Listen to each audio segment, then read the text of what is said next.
21 सितंबर को महालक्ष्मी के घर से बहुत बदबू आ रही थी, तो मकान मालिक ने महालक्ष्मी की मां और उसकी बहन को कॉल किया। आने के बाद जब उन्होंने महालक्ष्मी की घर की दरवाजा खोला, उन्होंने देखा फर्श पे खून के धब्बे थे, कहीं कहीं मांस पड़ी हुई थी।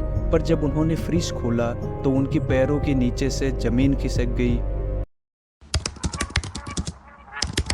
नेपाल के टीकापुर इलाके में रहने वाले चरण सिंह और मीना राणा करीब 35 साल पहले बेंगलुरु आकर शिफ्ट हुए थे। परिवार में महालक्ष्मी के अलावा एक बेटी लक्ष्मी और 2 बेटे थे। बेटी बड़ी हुई तो परिवार ने उसकी शादी निमंगला में रहने वाले हेमंत दास से कर दी। हेमंत का एक मोबाइल का दुकान है और महालक्ष्मी ने भी एक मॉल की ब्यूटी सेंटर पर काम करना शुरू कर दिया। कुछ समय तक सब कुछ ठीक चलता रहा। महालक्ष्मी ने एक बेटी को भी जन्म दिया जो अब 4 साल की हो चुकी है। हालांकि इसके बाद से ही हेमंत और महालक्ष्मी के बीच झगड़े होने लगे। हेमंत को महालक्ष्मी और अशरफ नाम के एक आदमी को लेकर शक था।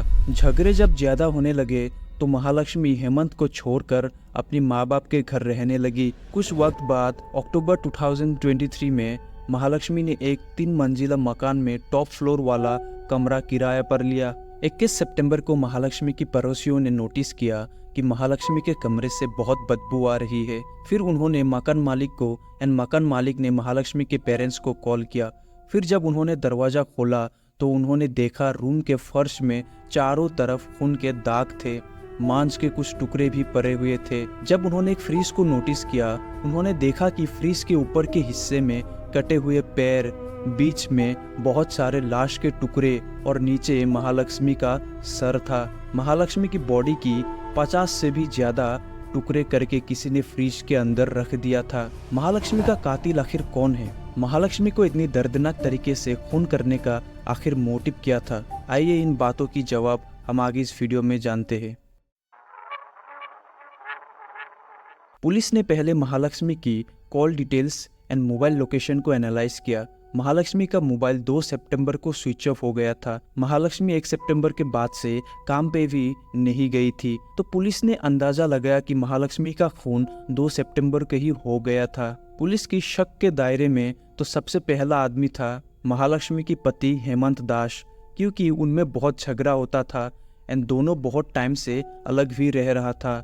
फिर उन्होंने जब हेमंत दास से पूछताछ किया तो उसने बताया कि उसने महालक्ष्मी का खून नहीं किया और हेमंत को किसी अशरफ नाम की आदमी पर शक था। हेमंत ने बताया अशरफ एक सैलून में काम करता है एंड हेमंत के हिसाब से महालक्ष्मी का अशरफ से नाजायज संबंध था, क्योंकि वो लोग कॉल पे बातें करते थे एंड अशरफ कभी कभी महालक्ष्मी को घर से लेने भी आता था एंड वही बाद में महालक्ष्मी को घर ड्रॉप करता था। लेकिन जब पुलिस ने अशरफ से पूछताछ किया तो उनको कोई भी मर्डर का एंगल नहीं लगा। फिर पुलिस महालक्ष्मी जहां काम करती थी वहां जाकर पूछताछ किया तो उनको वहां एक सॉलिड लीड मिला। उनको पता चला कि महालक्ष्मी 1 सितंबर के बाद से काम पर नहीं गई एंड मुक्ति रंजन रॉय नाम का भी एक एम्प्लॉय 1 सितंबर से गायब है। महालक्ष्मी एंड मुक्ति रंजन रॉय दोनों 1 सितंबर से बॉस को बिना इन्फॉर्म किए ही काम पर आना बंद कर दिया, जिनमें से एक का तो ऑलरेडी खून हो चुका था। फिर जब पुलिस ने महालक्ष्मी की कॉल डिटेल्स को फिर से खंगाला तो वहां मुक्ति रंजन रॉय का भी नंबर मिला एंड मोबाइल लोकेशन चेक करने पर पता चला मुक्ति रंजन रॉय का लोकेशन 2 और 3 सितंबर के बीच वही मोहल्ले के आसपास थी जहां महालक्ष्मी रहा करती थी। अब ये 2 इम्पोर्टेंट लीड पुलिस को मिली। नंबर 1, 1 सितंबर से मुक्ति रंजन रॉय भी गायब था। नंबर 2 और 3 सितंबर में उसका लोकेशन महालक्ष्मी के एरिया में ही था। फिर पुलिस ने रंजन का डिटेल्स निकाला तो उनको पता चला कि वो उड़ीसा से है एंड बेंगलोर में रेंट पर रहता है। इत्तेफाक से उसका एक भाई भी उसके साथ ही रहता था, तो पुलिस उसके भाई से सख्ती से पूछताछ करता है। तब उसके भाई ने बताया कि रंजन ने कहा उसके हाथों किसी का खून हो गया है। फिर उसने पूछा किसका, तब रंजन ने बताया महालक्ष्मी का एंड उसने कहा कि तुम यहाँ से कहीं और जाके रूम रेंट पे ले लो एंड मैं उड़ीसा पे अपने गांव चला जाऊंगा। फिर पुलिस उसके भाई से रंजन का नया नंबर लेता है एंड उसको ट्रेस करना शुरू कर देता है। पुलिस की एक टीम रंजन को पकड़ने के लिए रवाना होने ही वाला था कि तभी रंजन का लोकेशन मिलना बंद हो जाता है। शायद रंजन को ये लगा था कि पुलिस उसके पीछे आ सकती है, इसीलिए उसने अपना सिम तोड़ के फेंक दिया एंड एक नया सिम खरीद कर उसके मोबाइल पे लगा लेता है। क्योंकि 21 सितंबर के बाद न्यूज में खबर आती है कि महालक्ष्मी बेंगलुरु की एक लड़की का खून हो गया है एंड शायद रंजन ने भी ये न्यूज देख लिया होगा। फिर वो उड़ीसा से कोलकाता की ओर जाने लगा क्योंकि उसे लगा था पुलिस ने उसको ट्रेस कर लिया होगा। लेकिन रंजन से थोड़ी गलती हो गई। सिम तो तोड़ दिया था लेकिन मोबाइल वही यूज कर रहा था, तो पुलिस ने उसे फिर मोबाइल लोकेशन से ट्रेस करना शुरू कर दिया। 23 सितंबर की शाम को वो कोलकाता से फिर अपने घर उड़ीसा जाने लगता है एंड 24 सितंबर की रात को वो घर पहुंचता है। लेकिन सुबह लगभग 4 बजे उसकी बैग, लैपटॉप, मोबाइल लेकर रंजन बिना किसी को बताए अपने फादर की स्कूटी लेकर घर से चुपचाप निकल जाता है।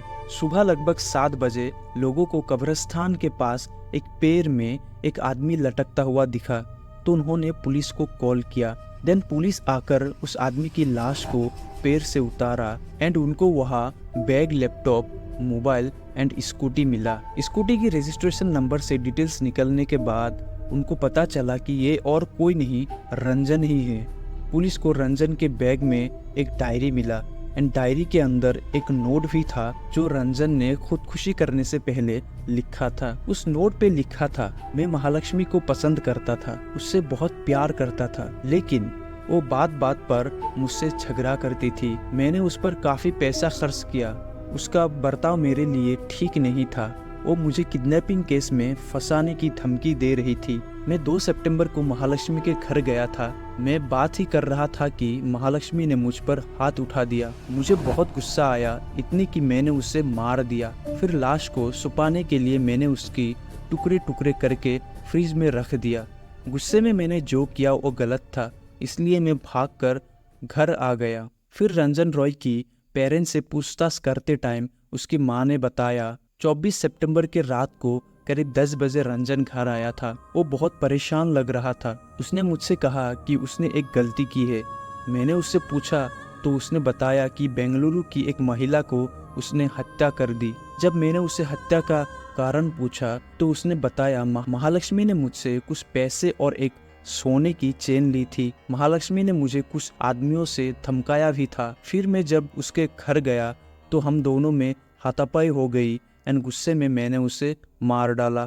जिसने खून किया था वो खुद ही मर चुका है, इसीलिए एक केस भी क्लोज हो गया। गलती आखिर किसकी थी? अगर गलती महालक्ष्मी की ही थी, फिर भी उसके साथ जो हुआ क्या वो सही था? आप लोगों का क्या विचार है?